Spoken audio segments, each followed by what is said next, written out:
بسم الله الرحمن الرحيم. السلام عليكم. هشرح لكم النهارده سريعا ازاي نخصص وقت للباك اب اليومي. لو انت صاحب سيرفر، عندك سيرفر كامل بتقدر تتحكم فيه بصلاحية الروت، وعاوز عاوز تعمل فيه الباك اب او تحدد وقت الباك اب بشكل يومي. ندخل على ال WHM بتاعتك باستخدام اليوزر روت بتاعك، وفي المين او في الهوم بنختار اول حاجة السي بانل، وبعد السي بانل بنختار اللي هو المانج بلوكس. بعدها بتظهر لنا القائمة دي، هناخد فيها اللي هيهمنا فيها اللي هو الكرون كونفيج.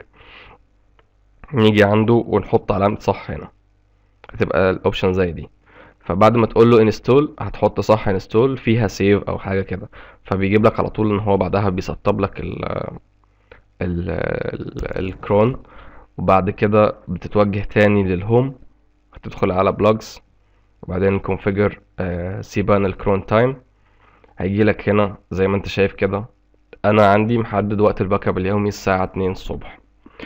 انا افضل كمان ان انت كمان تعمل نفس التوقيت او في توقيت بعد كده، لان غالبا بيبقى الضغط اخف على السيرفر، بيبقى اللود اقل كتير في الاوقات المتأخرة.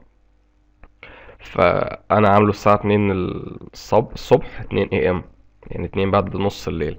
وبعدين بتدوس على الاوبشن الزرار دوت، فبيحفظ الوقت دوت، وبالتالي ان هو بيجي كل يوم في الموعد دهوت اللي هو الساعة 2، او على اختيارك انت بيجي يعمل باك اب كامل لليوزرز اللي انت عاوز تعملها، حددها يتعمل لها باك اب بشكل يومي. جربوا ان شاء الله يظبط معاك الموضوع يبقى تمام.